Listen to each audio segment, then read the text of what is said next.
She's been on Beat Bobby Flay. You're a 2-time Chop champion. Guys Grocery Games. Kathy Fang, I appreciate you spending time. Thank you. Thank you for having me. Can I be honest? I've never been to House of Nanking, but I What? have a good reason. Okay. The reason is, so I moved to San Francisco in '98. Got my first big job. Okay. I don't know if you remember. It was called Z95.7, and we played like Yes, Backstreet Boys and NSYNC and Britney Spears and all that. NSYNC. Lance Bass was just at our restaurant. I saw that on your Instagram. NSYNC, hello. We'll have to fangirl here in a sec. But in that time, Jamie Oliver told the world about your dad's restaurant. Yes. And then I couldn't get a seat. Yes. And at some point, I just gave up. Yeah, we still have that article and that photo on our wall. We keep all of these memorabilias of, celebrities and important people who come by. But yeah, I miss that. I wasn't there. I would have also been very proud of my dad. Yeah, absolutely. And you, like I was watching The House of Fang, and you said you started cooking, or you decided you wanted to be a chef at age 7.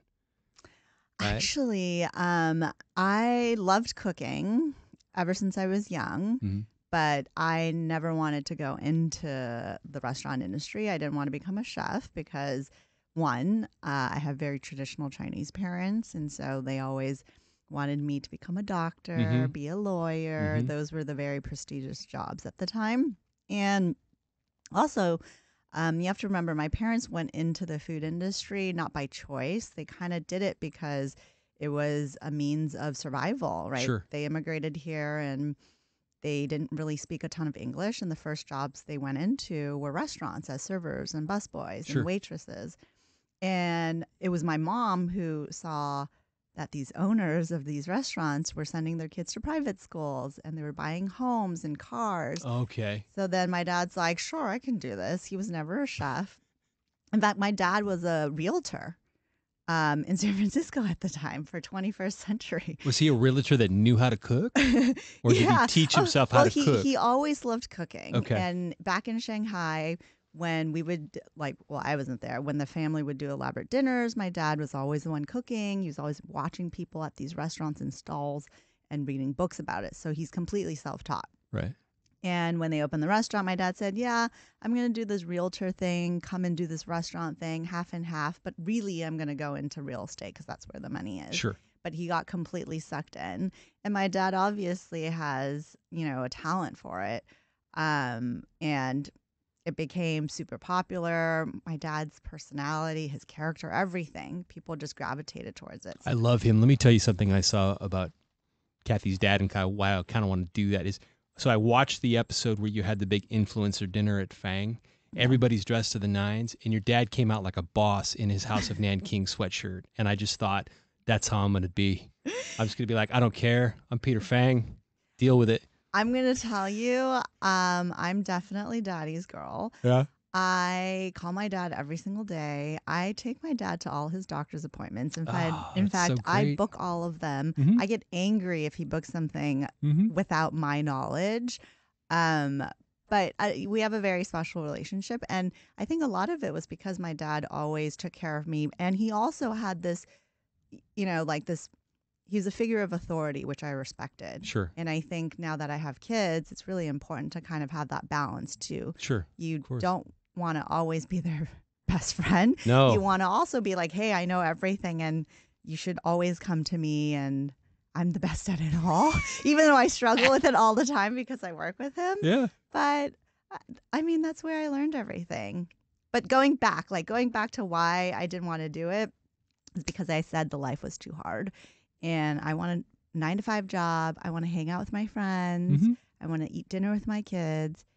And that was the wrong thing. I ended up coming back to food, and it's the best thing ever. I don't think people realize how difficult, though, it is to be a chef. Like you see them on TV and you think, oh, rock and roll. And most people don't understand like 12 to 15 hours in Crocs. No, you know what I mean? They don't. Or service shoes. When I share like how many steps I take and my hours, people are kind of like, what are you doing at that time? They're just like, even though we close halfway in between, there's still a lot that needs to be done. And House of Nanking's actually open all day. Right. And we are closed 2 days out of the entire year. Which are Uh, Thanksgiving and Christmas Eve. Christmas We're Eve. open 7 days a week, every day. Okay. Can I tell you what I like about you the most? I was thinking about this. It's your ability to fight through whatever your adversity is, whether it's like anxiety or fear or whatever, to get to a specific goal. And I think this is why you're good at what you do. A lot of people might say, like, Kathy has no fear, but I don't believe that. It's this ability to battle through whatever you're feeling in here. Can you give me some tips for the masses? My tip is I kind of benefit from two things. Number one, I am kind of a dreamer. I'm a Pisces. Mhm. And so I'm quite positive when it comes to things. In fact, slightly delusional. And I think delusion is good. My delusion is the dreamer part. Uh-huh. When I think about something that I want to accomplish, like I see this goal, then I imagine myself in it and I actually believe it. So that's number one for me. And then number two, I don't freak out over things. Nothing really stresses me out as much.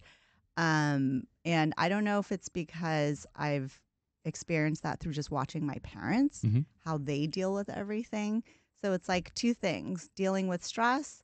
I never freak out. I'm very logical about things, very practical. And then number two is very optimistic and dreamer, slightly delusional. Like it's good to be kind of delusional. Be like, yeah, I'm going to do this, even if when people tell you're not going to, or that you're Right. crazy.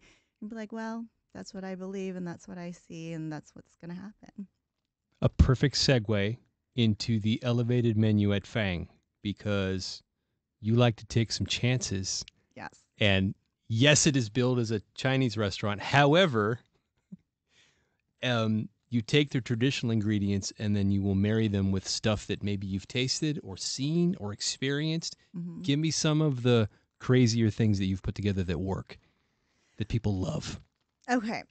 I'll give you one dish right now. I don't even think it's that crazy, but if you've seen the show, I did this one night only menu evening where it was just only the dishes that I've created, and that was very hard for my dad. But I did this garlic charred Chinese broccoli dish. Okay. And for us, it's very out there because you don't char vegetables in Chinese cuisine. And so Is there a reason why, or it's just never been done before? That's just not the philosophy around Chinese vegetable cookery. Okay. That you always make it bright and green, crisp, a pop of color. Mhm. If it has any slight brown hint to it, you've overcooked it. Mm. And so when I made this dish, my dad said, "No way, we are not serving this." I'm like, "It's really popular. People love it." He said, "No, if a Chinese person came in here, they would walk right out because we would never cook vegetables this way. This means we are horrible chefs and we should close." And so I switched it to American broccoli. And I said, "Well, Dad, you can't be offended about this because it's a Western vegetable." Does that make it okay? And I said, "We love charred vegetables." And I thought about, fried Brussels sprouts Sure. and all of this. So I ended up doing it. My dad saw that people loved it, and now it is our top selling dish. It actually does better than our pork dishes, our chicken dishes. So that for us is very out there because I'm really kind of breaking when I say, the boundaries. It's within our Chinese cuisine boundary. Sure. But we don't do anything so crazy where it's like Michelin kind of crazy thing where they're putting smoke in your food and all that. We're not that type, but yes. Is it possible to take a dish so far that it's actually considered disrespectful? I mean, my dad said the broccoli was, broccoli, yeah, right? he said that was disrespectful. Yes. No, I don't think so because here's the thing, like every Chinese dish that we do a riff on, Right. I don't even think that is the original, right? Everything has evolved over time that we're eating now. So Chinese food was different 100 years ago, 50 years ago, like 500 years ago. Right. It's constantly evolved. So I feel like I have a leg up in that when I have conversations with my dad. I'm like, yeah, but you talk about tradition. I'm like, is this dish that we've been eating since grandma's been making it like the original? Can we say that? Can we prove that? No, I'm sure that Right. dish was very different. Like This 3 is the years guy ago. that put sweet potatoes in his orange chicken. I know. Here's the thing. My dad forgets that he became popular because he was doing Right. a twist to Chinese food. Right. But I get it. He's 74. He's like, I don't have to take risks. I don't have to do anything. I don't want to make any changes. Don't want to rock the boat. No. Everything's going fine. He's like, look at this. Do you still make him super nervous? I Or- make him nervous? Yeah. Meaning like with your My- creations that you want to Oh, make. yes. I Your mean, disillusion, if you will. I don't know if it's nervous. I think I make him angry. I think I make him angry because when I talk about ideas, sometimes he's just like, he does this thing where he rubs his head and he's like, how do I respond to her? Here she goes again. It's like 40 years of this and still, yeah. And What's it's your sometimes the success smallest things. percentage with these ideas with him? I feel like it's 50-50. Okay. Because I'll put something on the menu. Right. And somehow, like my kitchen staff hates this. Somehow he'll be like, yeah, we're not doing that anymore. And then my kitchen staff's like, okay, because it's my dad. And then I come in, we're like putting it back. They're like, okay, we'll Right. put it back. So Right. they're constant in battle. And they're just like, there's some dishes where we battle on how to make it. I'll have a version. The chefs will make him like, why is it this way? I taught you guys this way. He's like, well, your dad said this way. I'm like, no, it's this way. So they make and they're like, we keep getting in trouble. You guys need to just like agree. Can you guys please? So if I am, let's say I'm a tourist, I'm coming to San Francisco for the first time. Everybody talks about Chinatown or amazing Chinese food. And I'm of the belief that there is a certain type of Chinese food that is made a certain way to appease the American palate. Yeah. And then there are different kind of levels of Chinese food. Like I like chicken feet. Yeah. That's what I eat. I love dim sum. I love char siu bao. I love lap chong and no mai fan and all the. I love the things. Look at all the Chinese food Thank knowledge. you. You know what? I practiced last night just to impress you. But if I'm trying to take my Chinese food up a level, I come to Chinatown, I come to San Francisco, what am I eating? Well, give me a dish that's going to take me to like the next tier of Chinese food. Am I making sense? Yeah, if you want to go to Chinatown and impress your Chinese friends, Uh-huh. and you're already saying you're eating chicken feet too? Yeah. I mean, no, not me. Like, I mean somebody else. Like, I'm somebody fine. else. I'm fine. Oh, I mean, if you order sea cucumber, Okay. then people are going to be like, what? Or gooey duck and fish maw. But am I going to like it? Oh, are you going to like it? That's Something two that's not different things. I understand. Okay, something that's not going to scare me into wanting to try other or not wanting to try other things. Okay. Something that's I'm not kind of articulating my question very out well. there that they would enjoy. Actually, I feel like chicken feet, honestly. It doesn't look appetizing, Yeah. but it's really tasty. It It is. absorbs so much flavor, and it's not like I don't know how to describe it. It's just like so flavorful. It Mhm. picks up on all this flavor. I would say chicken feet would be the most impressive thing. Exo sauce? Exo sauce. Yeah, that would be impressive Yeah. too. I told you Eat we a could whole do a cow. Chinese food podcast. I told you. So, all right. We've run through Fang and your dad and the legacy and coming up with the family and stuff. I want to talk about something else that you're passionate about, which is women's economic empowerment. So I understand you were just on a tour, and I'm assuming to help other women entrepreneurs accomplish, kind of stuff along the same vein of what you've accomplished. So what can you tell me about that? Yeah, this opportunity came by, honestly, I'm going to say because of the show. So, when our show came out, I had a ton of people reach out and say, your story is so inspirational. The field that you're in, which is predominantly male and just not female friendly, we want to hear how you did it and all of that. And so I started doing a lot of speaking engagements. And one of the people within, I guess, this tour called Economic Tour for Central Asia came to me and said, hey, we're bringing 10 journalists from Central Asia where it's quite hard for them to go accomplish the things that they want to accomplish for various reasons. They're going to come to the U.S. and visit some key cities and learn from different females who've really accomplished a certain level of success Sure. that they can share back. And I was the only chef that was chosen. They had politicians, lawyers, people that in my mind are doing things that are far greater than what I'm doing. So I was very honored. And here's the thing, I think inspiration comes from many different levels. And I used to think, oh, I would only be aspirational if I was a successful doctor. But really, if you create and pave success out of any sort of industry, that can really inspire people from, females who want to become doctors or chefs. There's women who want to do all sorts of things. Mm-hmm. And as long as you find your passion, then you can be amazing at it. And so that's become a driving point for me now, knowing that my story can inspire others and I can do these tours and speaking events. It's very important. I have a little daughter and I want to inspire them to do and chase after whatever they want, whether it's something that seems conventionally, aspirational or maybe not. You could Right. you could start a company that's all about picking up garbage, right? And it could be like the best freaking company ever. Yeah. It's just find that one thing that you love and chase after it because chances are you're going to succeed at it. Give me like one or two habits that you have on the daily that you think help you to kind of tackle your day better. Anything? Anything come to mind? I would say one of the things that I do, even though it's very small, is I always try to carve out at least 5 to 10 minutes of time to myself, even though that's very hard. I like to call it meditation, but I'm not really meditating. I'm just giving myself time to think. It's Candy Crush, isn't it?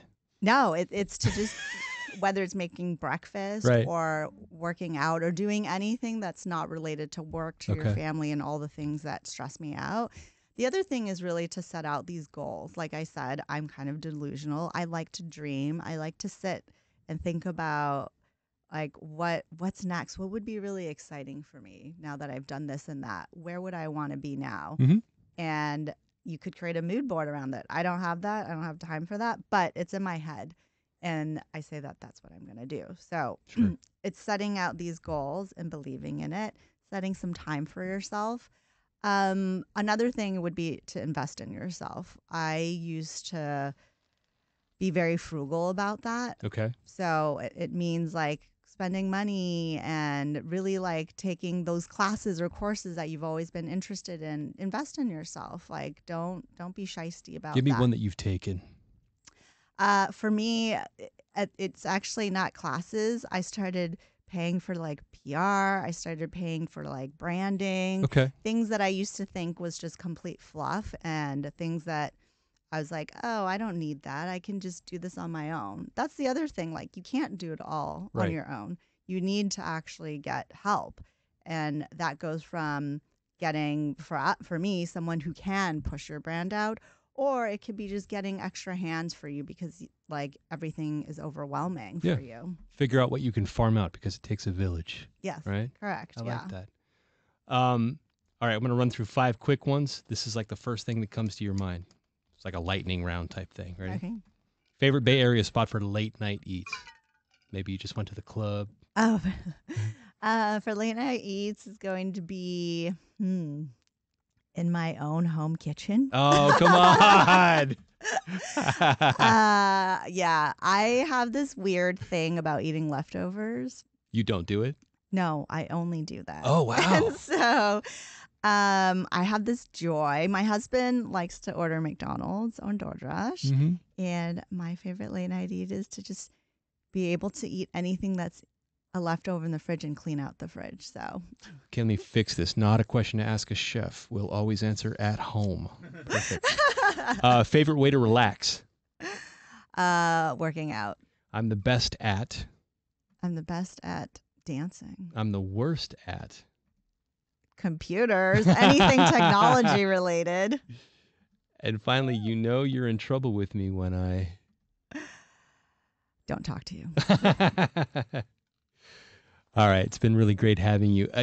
One of the things that struck me too while I was watching the show is you've been very honest about wanting to achieve kind of legendary status. Sounds very lofty, but that was what I got from watching this show. Like, legacy is important. So what do you think your legacy is going to be? My legacy is going to be creating this brand outside of just, Fang and House of Nanking, into a full-fledged, like, next version of Giada De Laurentiis, Martha Stewart for our family. Yeah. Like, we're going to take House of Nanking and turn it into products that goes into everybody's home. And my kids will take over. It'll be just this multi-generational 5, 6, 7 generations of what our family has created from coming here from China. And there's going to be a book showing other ladies how to do it. Oh, yeah. We're going to inspire all the women to do it. I'd also love to create an organization to bring like very young, like kids, probably 5 to 10 kind of range, because I think that's a very impressionable age for them to just start dreaming. Like, I think I got to where I was because I was allowed to dream and think about all the possibilities. And I think it's hard for young kids now. Sure. Where's the best place to connect with you on social media? Chef Kathy Fang. Okay. Instagram. Perfect. There it is. And when can we find you at the restaurants? Monday through Thursday for sure, Friday at lunch, and sometimes on weekends. Okay. Thanks for your time. Great talking to you.